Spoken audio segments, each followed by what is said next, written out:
J'ai pensé, et là nous aurons sans doute un dialogue avec mon successeur, j'ai pensé qu'il serait intéressant, comme ça, de reprendre les grands seuils de l'histoire du christianisme. Parce que il y a un principe qui est un principe hegelien, l'ontogenèse reproduit la philogenèse, c'est-à-dire que chaque individu qui vient au monde doit apprendre ce que l'espèce a intégré dans son histoire. L'enfant qui vient au monde doit apprendre à servir de ses mains, apprendre à marcher, apprendre à parler, apprendre. Et aujourd'hui, vous voyez que c'est compliqué parce qu'il faut apprendre à lire, à compter et se servir d'un ordinateur. Parce qu'il s'agit de rattraper l'humanité là où elle est arrivée. Pour être libre, il faut être à la hauteur de la culture de son temps. Donc voilà pourquoi on a inventé l'école comme ascenseur pour essayer de rattraper l'humanité là où elle est parvenue.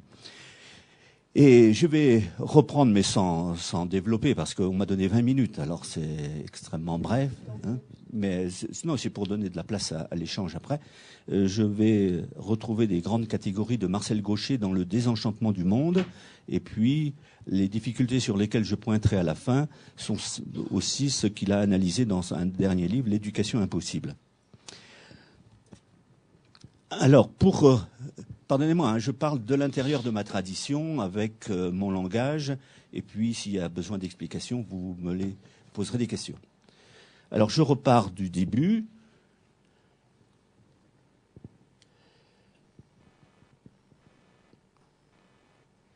Voilà. L'humanité est polythéiste. Chaque peuple a ses dieux, autant qu'on puisse remonter dans l'histoire. Et dans cette configuration, la force est la mesure de la foi. Je veux dire par là, la preuve que les dieux d'une nation sont grands, c'est que la nation a conquis ses voisins. Donc la puissance militaire est la traduction de la puissance des dieux. Si César a conquis la Gaule, c'est que les dieux de Rome étaient plus forts que ceux du Puy-de-Dôme. Voilà. Mais n'empêche qu'à Gergovie, pendant un temps, c'était nous les meilleurs.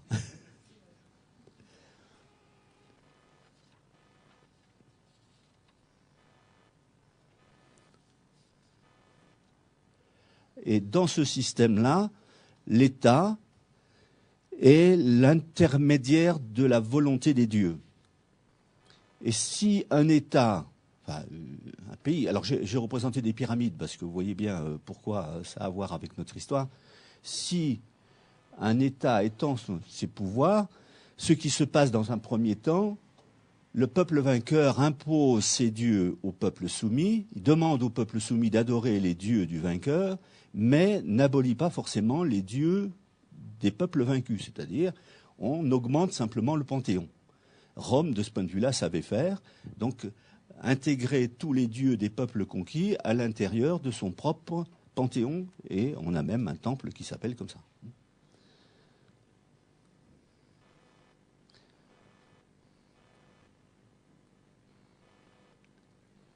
Et pourquoi pardonnez-moi.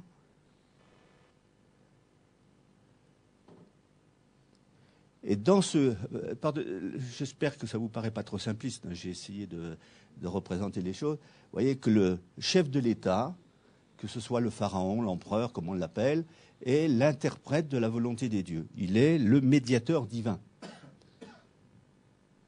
Et ça, on retrouve ce schéma chez tous les peuples païens.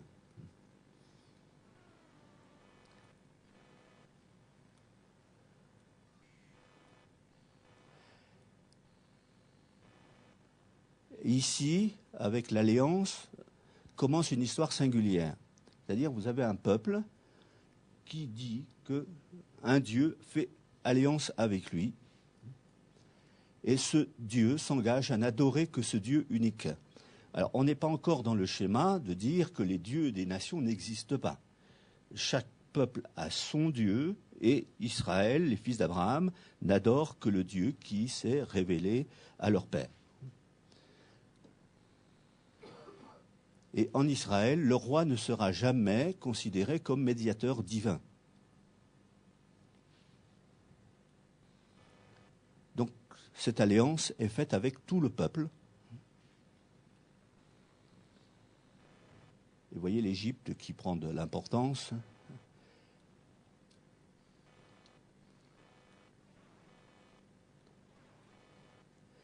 Et ici, avec l'Exode, se joue quelque chose de tout à fait décisif, selon notre perspective.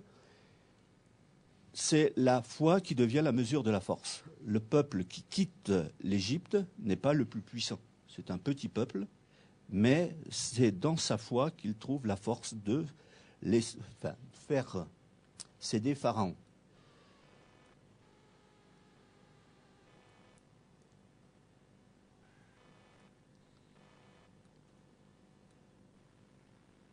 Alors j'ai cherché sur Internet une représentation de notre imaginaire. Ce n'est pas forcément de cette manière qu'il faut se représenter les choses, mais c'est comme ça que dans le cinéma, on les a représentés.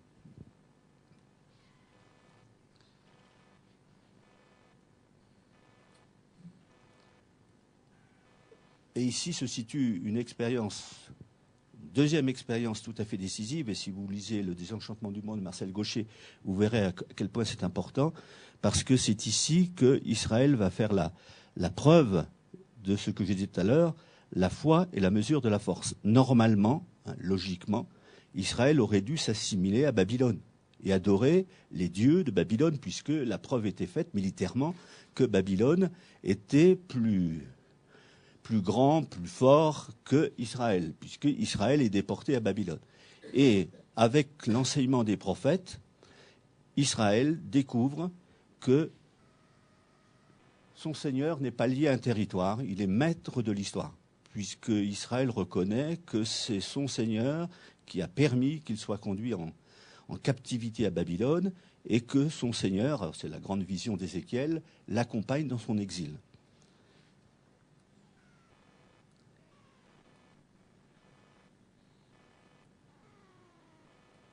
Et c'est là que se met en place réellement ce qu'on appelle le monothéisme.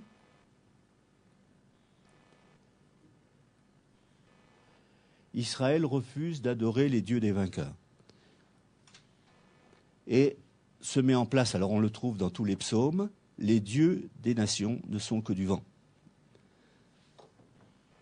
L'unique et le seul Dieu,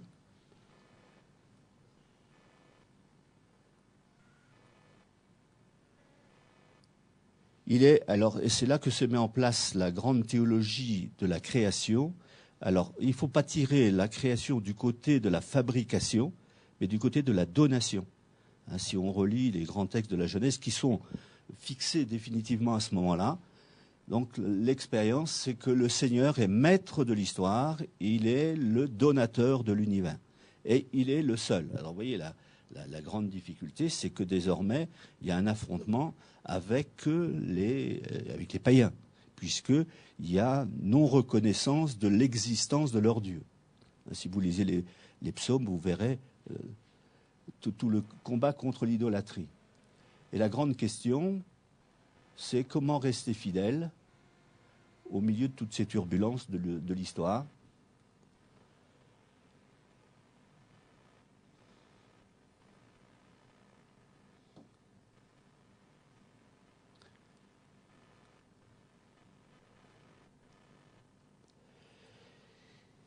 Et Israël est autorisé à revenir à Jérusalem et à reconstruire le temple.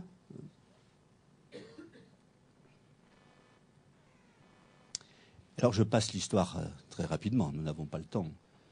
Donc l'Empire romain domine le monde connu et en 66 avant Jésus-Christ entre en Palestine.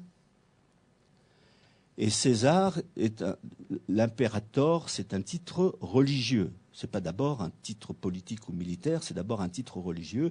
Il est l'élu des dieux de Rome.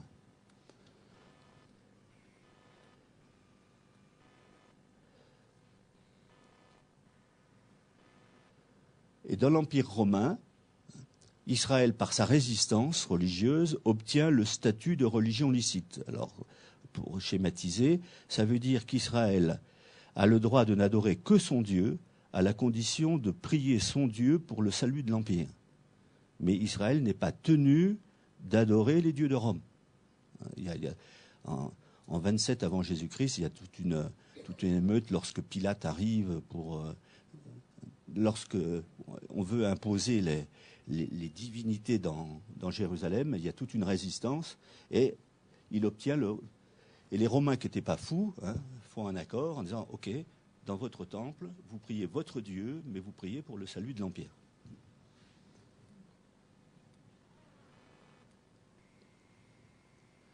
Alors, j'aborde un point sur lequel peut-être nous aurons l'occasion d'échanger, le moment où les divergences vont apparaître entre la tradition que je viens de rappeler très schématiquement et le christianisme proprement dit. Donc j'ai pris l'épisode raconté dans saint Marc, j'aurais pu le prendre dans saint Matthieu ou dans saint Luc, puisqu'il est raconté 3 fois dans les évangiles. Donc je vous laisse lire. Ils envoient quelques-uns des pharisiens, des hérodiens, pour le prendre au piège dans sa parole. Ils viennent lui dire « Maître, nous savons que tu es véridique, tu ne te préoccupes pas de ce que ce soit, car tu ne regardes pas au rang des personnes, mais tu enseignes en toute vérité la voie de Dieu. Est-il permis ou non de payer l'impôt à César? Devons-nous payer, oui ou non ?»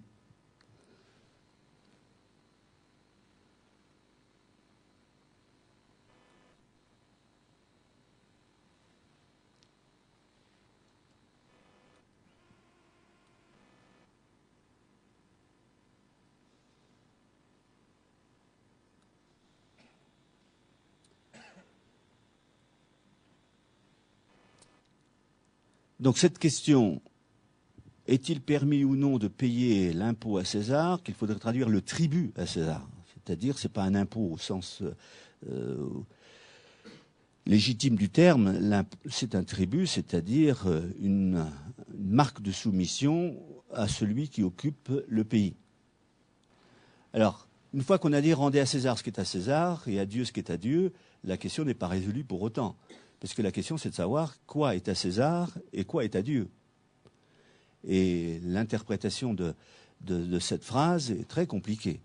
Alors, que faut-il rendre à César? Rendez à César ce qui est à César. Mais quoi est à César?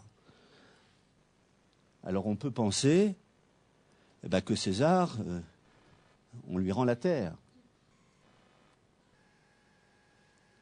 Or, parmi les interlocuteurs de l'épisode précédent, vous aviez les pharisiens, on ne peut pas rendre à César la terre donnée par Dieu, et César, qui est un païen, est le rival de Dieu, puisqu'il s'octroie une terre qui ne lui appartient pas. Donc on ne peut pas rendre la terre. Que faut-il rendre à Dieu?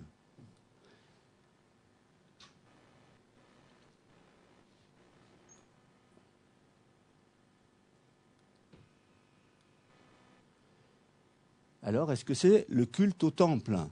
Et parmi les interlocuteurs, il y avait ceux qui disaient, les descendants des prêtres du temple, eh bien, ce sont les sacrifices offerts au temple. Et si César établit la paix dans l'Empire romain, s'il y a la paix dans tout l'Empire, et vous avez vu toutes les synagogues qui étaient dans les villes de la diaspora, eh bien, nous pouvons faire avec César, puisqu'il permet le culte librement. La question pour nous, pour ceux qui sont devenus chrétiens, c'est que voilà. Dans la rencontre avec, je pris cet épisode, la rencontre avec la Samaritaine, pour ceux qui connaissent l'Évangile selon saint Jean. Il ne s'agit plus de la terre ou du temple, il s'agit de reconnaître la personne du Christ.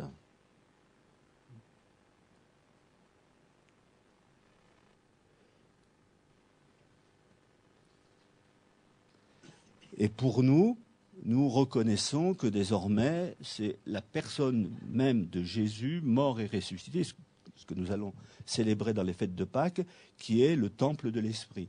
Donc aujourd'hui, l'adoration se tourne vers le Christ. Alors je me suis permis de prendre une illustration.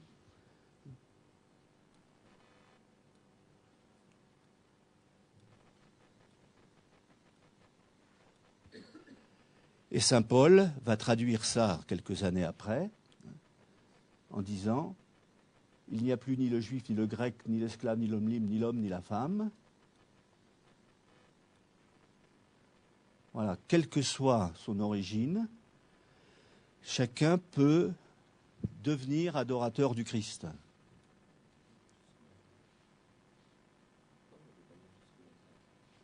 Ah, pardon, c'est une faute de frappe. Excusez-moi.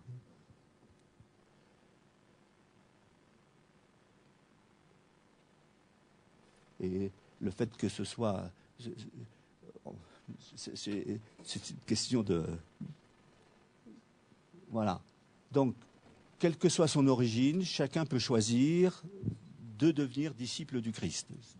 Ce n'est pas une question d'origine.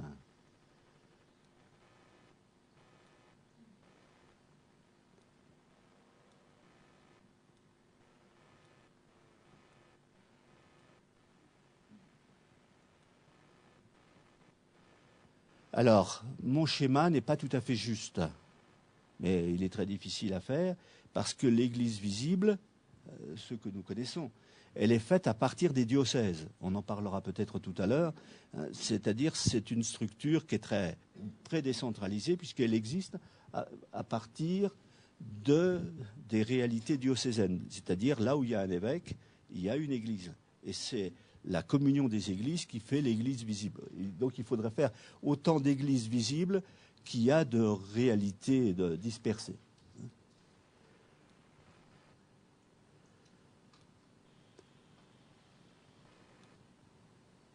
Voilà. Et donc, la difficulté de la transmission pour nous, c'est qu'il ne s'agit pas de transmettre un enseignement, il s'agit de faire découvrir une personne. Avec cette question qui est posée dans les évangiles, pour vous, qui suis-je? Donc il s'agit de se prononcer sur l'identité d'une personne. Et pour ça, vous voyez, l'appartenance suppose un minimum d'adhésion. Pour nous, on peut être fils de catholique, on n'est pas forcément catholique. Il ne suffit pas de naître dans une famille pour appartenir, enfin on peut appartenir à une tradition culturelle, mais on n'est pas forcément de tradition religieuse, puisque l'appartenance suppose l'adhésion. Voilà, ce que dira déjà très tôt dans la tradition chrétienne Tertullien. Et donc pour nous, nous parlons en termes de sacrement de l'initiation, parce qu'il s'agit d'initier, de permettre d'entrer dans une expérience personnelle. Les 3 sacrements de la confirmation, baptême, confirmation, Eucharistie. Voilà. L'Église ne peut pas transmettre, simplement, elle propose une initiation qui doit devenir, enfin qui peut devenir une adhésion.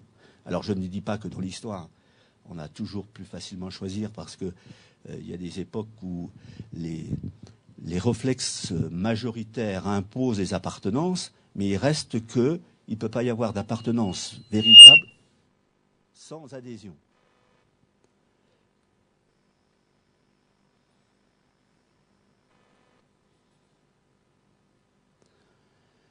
Alors il y a une part d'enseignement, il y a surtout la participation à des rites, les sacrements ce sont des rites, qui sont plus, je vais dire, plus intégrateurs que simplement un enseignement. Alors il y a évidemment une appartenance, parce qu'il y a des monuments, il y a des traditions, y compris des traditions culinaires, etc. Donc tout ça fait partie de la transmission. Mais il reste que, au centre, il doit y avoir une expérience personnelle. Et ça ne se décrète pas. Alors, je saute l'histoire parce que c'est pour permettre le débat. Il s'est passé en France, chez nous, dans les années 60, ce que j'ai appelé le mascaret des années 60. Alors, qu'est-ce que c'est que... Pardonnez-moi, je parle dans ma langue.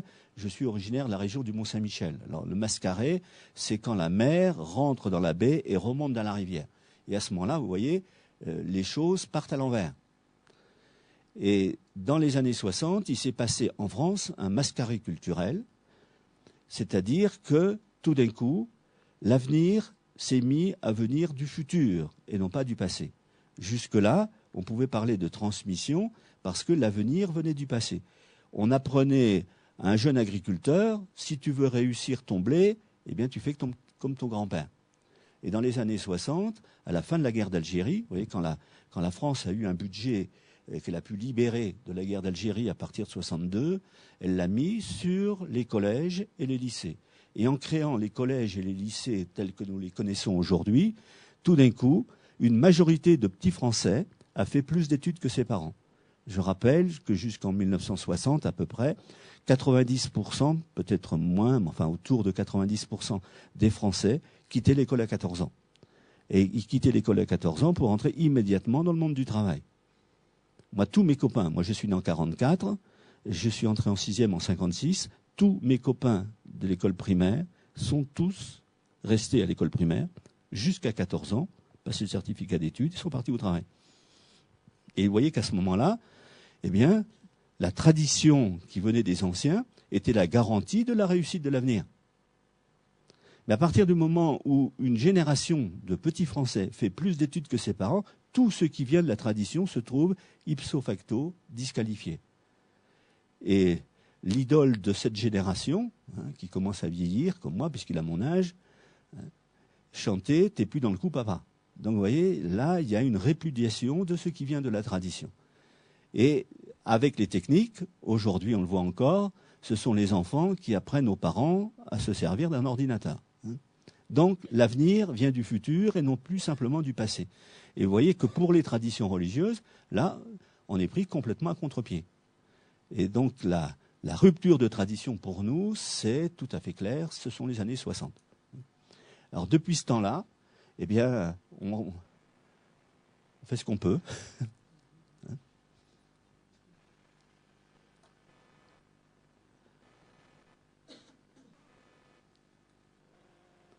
Mais la question qui se pose aujourd'hui, nous sommes à ce carrefour-là, quand on a fait du passé table rase, eh bien,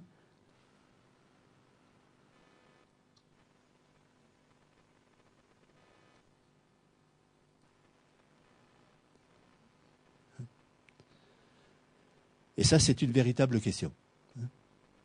Comment transmettre ce avec quoi on a rompu? Et donc on se retrouve aujourd'hui devant cette question majeure, avec le réflexe, tout à fait compréhensible, ou bien on va chercher du côté du passé antérieur,